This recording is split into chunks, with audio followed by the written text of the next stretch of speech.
Pertama, mari kita lihat dari segi pengenalan.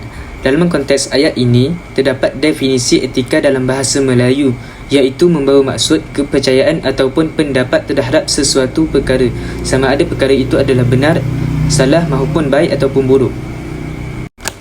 Menurut nas-nas Al-Quran dan Al-Sunnah, tidak membatas sesiapa pun yang memanggil Tuhan dengan menggunakan nama Allah, sekalipun penganut yang bukan beragama Islam. Apa yang dibantah oleh Al-Quran dan Al-Sunnah ialah syirik yang mereka lakukan. Surah Al-Ankabut ayat 63, Allah berfirman mafhumnya, dan sesungguhnya jika engkau, wahai Muhammad, bertanya kepada mereka yang musyrik itu, siapakah yang menurunkan hujan dari langit, lalu dia hidupkan dengan tumbuh-tumbuhan di bumi sesudah matinya, sudah tentu mereka akan menjawab Allah. Ucapkanlah wahai Muhammad, Alhamdulillah, sebagai bersyukur disebabkan pengakuan mereka yang demikian itu. Bahkan, kebanyakan mereka tidak menggunakan akal untuk memahami tauhid itu. Ayat ini menerangkan bahawasanya Allah Subhanahu Wa Taala tidak melarang kaum musyrik itu, iaitu kaum yang bukan beragama Islam itu, daripada menggunakan kalimah-kalimah Allah. Bahkan Nabi Muhammad SAW disuruh untuk mengucapkan syukur kerana mereka mengakui kebesaran Allah Subhanahu Wa Taala. Perkara yang dibantah di dalam ayat ini bukanlah kepada lafaz kalimah Allah tersebut, akan tetapi kepada ketidaktulusan tauhid yang menyebabkan akidah mereka itu dipesongkan atau bercampur dengan syirik. Terdapat 3 persoalan kajian berdasarkan isu yang telah kami kaji. Yang pertama, mengapakah isu kalimah Allah timbul dalam kalangan masyarakat di Semenanjung Malaysia? Yang kedua, adakah masyarakat di Semenanjung Malaysia mengikuti gelombang isu kalimah Allah? Dan yang ketiga, apakah cabaran-cabaran yang dihadapi oleh masyarakat di Semenanjung Malaysia dalam menangani isu kalimah Allah? Seterusnya, saya akan membentangkan tentang objektif kajian. Terdapat 3 objektif kajian. Yang pertama, mengenal pasti punca isu penggunaan kalimah Allah yang timbul dalam kalangan masyarakat di Semenanjung Malaysia. Yang kedua, mengenal pasti langkah-langkah yang perlu diambil untuk mengatasi isu penggunaan kalimah Allah dalam kalangan masyarakat di Semenanjung Malaysia. Yang ketiga, mengkaji cabaran-cabaran yang dihadapi oleh masyarakat di Semenanjung Malaysia dalam menangani isu penggunaan kalimah Allah. Punca isu kalimah Allah timbul dalam kalangan rakyat di negara Malaysia. Okey, jadi punca yang pertama ialah perpecahan umat Islam di dalam negara. Isu kalimah Allah dikatakan menjadi punca kepada perpecahan dan pemikiran tidak sehaluan dalam kalangan umat Islam di negara ini. Hal ini dikatakan demikian kerana kita dapat melihat penganut agama lain, iaitu contohnya agama Kristian, bersatu dalam memperjuangkan penggunaan kalimah Allah dalam kitab suci mereka, iaitu kitab Bible. Jadi yang kedua ialah isu ketegangan antara agama.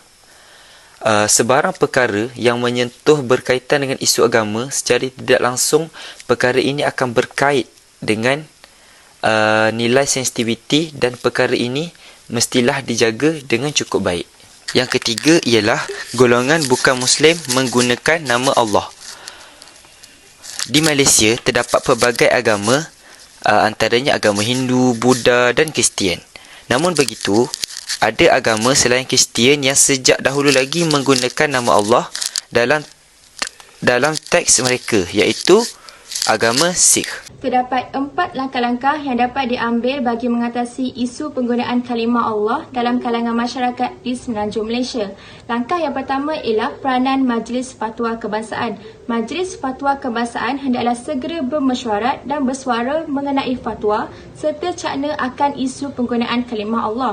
Kita sedia maklum bahawa dalam kalangan kita tidak boleh mengeluarkan sebarang pendapat dan pandangan yang berbeza.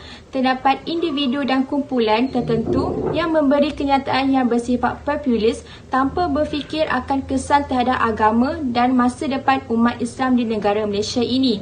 Apabila fatwa tersebut telah dibicarakan, maka semua pihak berkuasa hendaklah memainkan peranan bagi menggezetkan fatwa tersebut. Langkah yang kedua ialah peranan para ulama, umara, pihak autoriti agama dan pihak keselamatan. Para ulama, umara dan pihak autoriti agama haruslah bekerjasama dengan lebih erat bagi mengatasi kesulitan yang dihadapi dalam menangani isu penggunaan kalimah Allah. Hal ini kerana penghinaan terbesar terhadap Islam akan mendatangkan fitnah yang dikenali sebagai mafsadah. Apabila perkara ini tidak segera diatasi, maka ia akan menjejaskan reputasi umat Islam dan bukan Islam. Pihak keselamatan serta autoriti hendaklah bersikap tolak ansur dan bersatu padu dalam mengatasi ideologi radikal dan terorisme agama dan perlu memiliki undang-undang yang dapat dipertimbangkan oleh semua kelompok agama. Langkah yang ketiga ialah peranan Parlimen Malaysia. Sistem mahkamah di Malaysia hendaklah digubal oleh pihak Parlimen bagi mengiktiraf hukum Islam sehingga dapat digunakan sebagai sumber undang-undang di peringkat sivil. Hal ini kerana dapat membantu untuk memastikan setiap keputusan yang melibatkan umat Islam tidak akan hanya bergantung pada akta semata-mata, dan konsep syariah juga dapat diterapkan bagi memberi rakyat beragama Islam khususnya. Langkah yang terakhir itu langkah yang keempat ialah peranan pihak berkuasa. Satu garis panduan penggunaan kalimah Allah mestilah dikeluarkan oleh Jabatan Kemajuan Islam Malaysia iaitu JAKIM untuk faedah masyarakat di Malaysia secara umum agar toleransi dan keamanan antara penganut agama Islam dan bukan Islam dapat dicapai serta tidak ada lagi isu penggunaan kalimah Allah yang akan berbangkit. Berikut merupakan cabaran-cabaran yang dihadapi masyarakat Semenanjung Malaysia dalam menangani isu kalimah Allah. Cabaran yang pertama ialah kebimbangan tercetusnya tegangan antara agama. Mufti Wilayah Persekutuan berasa sangat gusar sekiranya keputusan Mahkamah Tinggi Kuala Lumpur membenarkan penggunaan kalimah Allah seperti solat, Baitullah dan Kaabah walaupun bertujuan sebagai pendidikan kepada para penganut agama Kristian. Cabaran yang kedua ialah konsep ketuhanan liberal. Sebahagian masyarakat Islam menerima pendapat sebahagian masyarakat yang menganuti agama Kristian bahawa Tuhan yang dikonsepsikan oleh agama Kristian boleh juga dianggap sebagai Allah. Buktinya wujudnya istilah The Holy Trinity atau God the Father didakwa sebagai Allah. Cabaran yang ketiga ialah konsep Islam yang kabur. Agama Islam mempunyai batasan yang menyebabkan agama Islam masih lagi dikatakan tidak bertepatan dengan landasan ajaran agama Islam yang sebenarnya. Rumusan daripada kajian kami ialah, secara konseptualnya, isu kalimah Allah mestilah diambil serius oleh setiap umat Islam. Sebagai contoh, umat Islam pada masa ini mestilah berani untuk menyuarakan ketidakpuasan hati, terutamanya apabila timbul isu kalimah Allah yang menyentuh sensitiviti masyarakat di Semenanjung Malaysia. Terdapat pelbagai cara yang boleh digunakan apabila timbulnya isu sensitiviti sebegini.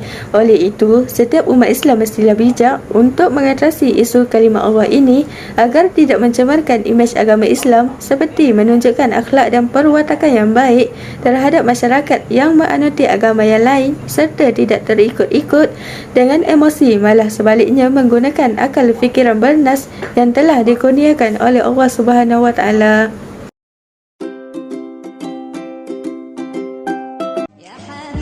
يا شافعي